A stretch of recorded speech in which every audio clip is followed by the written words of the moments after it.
अस्सलाम वालेकुम दोस्तों, मां तव्हांजो पंहिंजो मेज़बान मीर हसन सोलगी ऐं तव्हां ॾिसी रहिया आहियो मलाखड़ा टीवी। असां सां गॾु अॼु मौजूदु आहे साईं पहलवान अयाज़ अली शाह ऐं गुलाम नबी शीदी।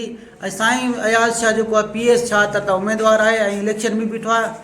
बाक़ी साईं खां हाल हवाला था पुछंदासीं। साईं इलेक्शन में कीअं आहियो? किबला जी साईं, साईं तव्हांजो ॿुधायो। सवाल ऐं सम्झ में तव्हां सियासत में कीअं आयो जी आहे। सियासत में सरकार असल में ॻाल्हि इहा आहे त मुंहिंजो माना ख़ानदानी सिलसिलो आहे सियासत जो। असांजो पीरी मुरीदी वारो सिलसिलो आहे। मुंहिंजो चाचो सियासत में रही चुको आहे हिते गुलाम अल्लाह जे यूनियन काउंसिल जी हैसियत सां MRT जो हिसो बि रही चुको आहे। पीपल्स पार्टी जा असीं बुनियादी कारकुन आहियूं, रही चुका आहियूं। ऐं हिन वक़्तु जेको आहे सो इहो जेको निज़ाम आहे वॾेरे शाही वारो, इन जे ख़िलाफ़ु जेको आहे सो असां विया आहियूं। हाणे इन निज़ाम खां भाॻी आहियूं, इन जे करे आज़ादी से असां मुक़ाबिलो करे रहिया आहियूं। ॿी ॻाल्हि इहा त मल पहलवान पायां, मल पहलवान जी हैसियत सां असांजे पहलवाननि सां खोड़ सारी नाजाइज़ियूं थियूं आहिनि। जीअं में असांजा पहलवान बीमार थी पंहिंजी बीमारी में ई जेको आहे सो पंहिंजी मौत मरी वञनि था। गवर्नमेंट सिंध या को बि नुमाइंदो या MP MLA को बि असांजे मल पहलवाननि जो दाद फ़रियाद नथो करे। त इन बनस्बत इन निस्बत सां जेको आहे सो आउं सियासत में आयो आहियां ताकी आउं पाण पंहिंजे पहलवाननि जी आवाज़ बणिजी सघां, ऐं पंहिंजी आवाम जी आवाज़ बणिजी सघां, ऐं पंहिंजे ॻोठ जी आवाज़ बणिजी सघां, ऐं पंहिंजे यूनियन काउंसिल जी आवाज़ बणिजी सघां, ऐं मीरपुर साकरे डिस्ट्रिक्ट ठठा जे माण्हुनि जी आवाज़ बणिजी सघां। छो जो असांजी जेकी सियासत आहे उहो फ़क़ति ऐं फ़क़ति ईअं सम्झो त मुंहिंजे भाउ जी शादी में तूं छाजे करे कोन आहे, मुंहिंजे चाचे जे जनाज़े ते तूं छो कोन आहे, मुंहिंजे ॾाॾे जे जनाज़े ते। असांजी सियासत सिर्फ़ु ऐं सिर्फ़ु महदूद थी वई आहे फातिहा ख़ानी ते ऐं वेडिंग सेरेमनी ते, माना शादी ते ऐं फातिहा ख़ानी ते। सुख ऐं ॾुख में शरीक थियनि बसि MP MLA जो इहो कमु आहे। असांजी आवाम खे इहा ख़बर कोन्हे त MPA जो या MLA जो कमु छा आहे। असांजा बुनियादी हक़ वठणा आहिनि उन्हनि खां। असांखे रोड रस्ता वठणा आहिनि, असांखे गटर लाइन जा कम वठणा आहिनि, असांखे तरक़ी जा स्कूल जा तालीम जा इल्म जा कम वठणा आहिनि, तालीमी इदारनि जा कम वठणा आहिनि, हॉस्पिटल जा कम वठणा आहिनि, असांखे सुठी सिहत जा कम वठणा आहिनि, असांखे सुठी सिहत खपे। इहे सभु असांजा बुनियादी हक़ जेको स्टेट खे गवर्नमेंट खे सरकार खे असांखे ॾियणा आहिनि। जेको इंतिखाब चूंडियल नुमाइंदो उनजो फ़र्ज़ु आहे त उहे शयूं असांखे मुहैया करे। 4 दीवारी में चौदीवारी में असांजी नियाणियुनि खे पाणी पहुचाए, असांजी जेकी तरह जूं नियाणियूं वञी दरिया तां या समुंड तां या वाउनि तां वञी पाणी न भरीनि, असांखे पुलूं ॾिनियूं वञनि, असांजा जनाज़ा जेको आहे सो उहो रोडनि रस्तनि जे करे असांजा जनाज़ा जेको सो मुसलसल बेहरमती उन्हनि जी थिए थी। इहे सभु ॻाल्हियूं बुनियादी चीज़ूं आहिनि। इहे बुनियादी चीज़ूं असांखे खपनि थियूं। इन ॻाल्हियुनि खे सोचे करे असां सोचियोसीं त आवाम में शऊर बेदार करियूं, नौजवाननि खे वोट जी हैसियत ऐं अहमियत सम्झायूं। ऐं मुंहिंजी नंढड़ी कोशिशि आहे, अल्लाह साईं मुंहिंजी इहा कोशिशि क़बूल फरमाए। साईं ॿुधण में पियो अचे त तव्हांजो फार्म बि रद्द करायो न, उहो छा मसइलो थियो? सरकार ॻाल्हि इहे त RO रिटर्निंग ऑफिसर जेको PS 76 जो आहे नबी बख्श सोलंकी साहब, उन मुंहिंजो फार्म जेको आहे सो बहाल करे छॾियो। छो जो हुन में को अहिड़ो ऑब्जेक्शन हो ई कोन। उन खां पोइ मुंहिंजे फार्म खे इलेक्शन ट्रिब्यूनल हाई कोर्ट में अपील करे ईअं सम्झो डिसाइडिड रद्द करायो वियो। पर अल्हम्दुलिल्लाह वरी चीफ जस्टिस अकील अब्बासी साहब जेका आहिनि सिंध हाई कोर्ट जा, उन्हनि जो वेत थोराए थो या उन्हनि मेरिट ते फ़ैसिलो करे मुंहिंजे फार्म खे बहाल कयो। मूं ते 10 एकड़ 18 गुंटा ज़मीन जो खातो रखायो हुयो मीरपुर साकरो में, जंहिंजी कल्ह न झल मूंखे ख़बर बि कोन्हे त मुंहिंजी का ज़मीन ईअं आहे। सिर्फ़ु मूं ते न पर जेतिरा कैंडिडेट पीपल्स पार्टी जे कैंडिडेट जे ख़िलाफ़ु बीठल हुआ उन्हनि सभिनीनि ते उन्हनि को न को ऑब्जेक्शन आयो। उन्हनि जी का लीगल टीम बि कोन। उन्हनि जो हिकिड़ो मुलाज़िम आहे गुलाम मुर्तज़ा लोहार उर्फ़ शहबाज़ लोहार जे नाले सां, सभिनीनि में पेटिशनर उहो ई हो। दरख़्वास्त उन ई ॾिनी, रद्द उन ई करायो।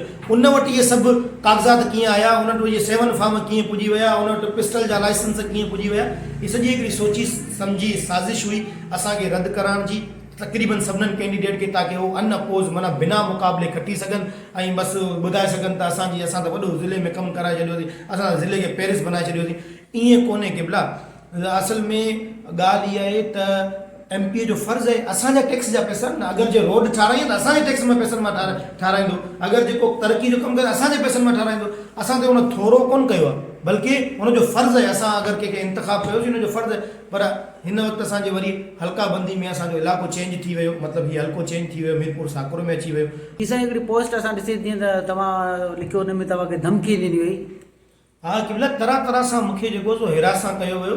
ऐं तव्हांखे ॿुधायां त आउं अकेलो वयसि पे हाई कोर्ट मूंसां गॾु बिल्कुलु दोस्त आहिनि ॿाहिरि आहिनि, पर मूंखे तकलीफ़ कोन ॾिनी ऐं अल्हम्दुलिल्लाह अल्लाह साईं मूंखे शऊर ॾिनो आहे, इल्मु ॾिनो आहे, तालीम ॾिनी आहे। ऐं मुंहिंजा दोस्त जेका वकील साहिबान हुआ उन्हनि जी वॾी हिमत हुई, कोर्ट में बीह करे, सिंध हाई कोर्ट में बीह करे सिंध जे हिकिड़े ठठे ज़िले जे हिकिड़े अहम उहिदे ते फ़ाइल शख़्सियत जेको माना ईअं सम्झो आउं सम्झां थो हिकिड़ो वॾो अहम उहिदो आहे, उन अहम उहिदे ते बीठल शख़्सियत मूंखे चवे थी त तोखे असां तुंहिंजो रिकॉर्ड कढायो वञसीं, तोखे मोटरसाइकिल जे चोरी जे कूड़े केसनि में जेको सो फिट कराईंदासीं, ऐं तूं मल न विड़ी सघंदे, तूं अनाउंसमेंट न करे सघंदे, ऐं तूं ग़रीब माण्हू आहीं, तूं हरूभरू जेको सो हिन इलेक्शन में आयो आहीं, तोखे हिन इलेक्शन न करणु घुरिजे। मक़सदु तरह तरह सां हिरासत करण जी कोशिशि कई वई, पर पोइ बि मूं उन्हनि खे अदबनि जवाबु ॾिनो।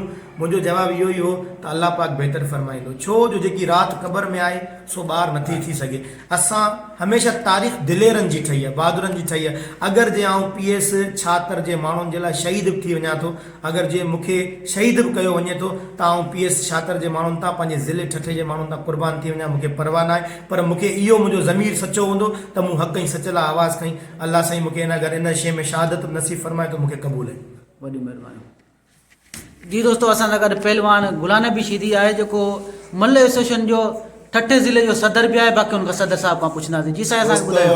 पहलवान गुलाम नबी शीदी हिन वक़्तु सिंध मल एसोसिएशन जो सदर आहियां। पूरी सिंध में जेका बि ज़िला उन्हनि जो अॻुवाण मूंखे मल यूनियन चूंडे कयो आहे।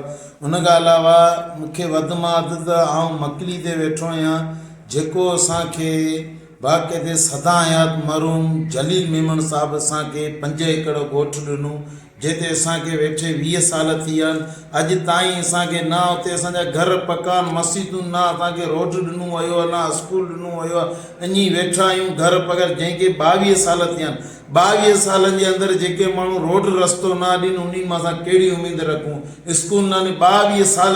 ऐं असांखे सिंध जा माण्हू एॾो भाईंदा आहिनि, मशहूरु पहलवान आहियूं। असांजो त कमु हे पहिरीं दुनिया में कमु ई असांजो कनि, पर असां जॾहिं वेंदा आहियूं चवंदा आहिनि बजट कोन्हे, हीअं कोन्हे, 2-3 महीना छॾियो, असांखे दिलासा ॾेई मोटाया वेंदा आहिनि। पोइ असां वरी हिकिड़ा पहलवान माण्हू गैरती पहलवान आहियूं, जे वञूं था MN MP जे बंगलनि ते हिकिड़ो चकर, ॿियो चकर, टियों चकर, असांखे मोट कोन था ॾियनि। पोइ असां वञण ई छॾियो थी, चए हाणे ॻोठ खे अलाह आबाद कंदो, असां पंहिंजे हक़नि जे लाइ विढ़ूं था। बाक़ी असांजा घरनि जलील मेमण खे अलाह साईं जन्नत नसीब करे। बाक़ी उनजो भाउ सादक वेठो आहे। ऐं शिरादीन वटि बि असां विया आहियूं, असांखे सभिनीनि आसरा ॾिना आहिनि। अञा ताईं कंहिं कुझु बि कोन्हे कयो। ऐं ख़ुदारा आवाज़ असांजी अपील त पहलवाननि जी सार संभाल लओ ऐं PS छात्र ते होंठ ॾेई असांखे कामयाबु करियो। ऐं पहलवान कहिड़े सां मुख़्तसिर ॿुधाइजो, कहिड़े सां बेवाजिबी थी या छा को मसलो मसाइल थियो? असांजो सिंध जो जेको वॾे में वॾो पहलवान हो उस्ताद रहीम बख़्श शीदी, अम्ब शीदी, शेर शीदी, बकर शीदी, इहे असांजा पहलवान जंहिंमहिल रिटायर पोड़ा थी विया त हिन जी कंहिं बि माली मिल्कत या हुनजी वारसी कंहिं बि न कई। ऐं अव्हांजे अॻियां कंहिं दाद फरियादी कंहिं इलाज। ऐं उनखां अलावा अव्हांजे अॻियां वाक़ो थी गुज़रियो जॾहिं लॉकडाउन लॻो त अली भाई मला उहो पहलवान हो जेको मल मारींदो, माण्हुनि खे हज़ारनि जा नोट ॾींदा हुआ, भाईंदा हुआ। जंहिं महिल गुरबत में हली हू एतिरे क़दुरु तंग थी वियो, हुन खां जंहिं महिल पंहिंजे ॿारनि ख़र्ची घुरी त हुन रुपयो कोन हुओ, हुन कंहिंजे अॻियां हथु कोन फैलायो। हुन ख़ुदकुशी करे पंहिंजी ज़िंदगी जो अंत आंदो, पर कंहिंजे अॻियां हथु कोन फैलाई।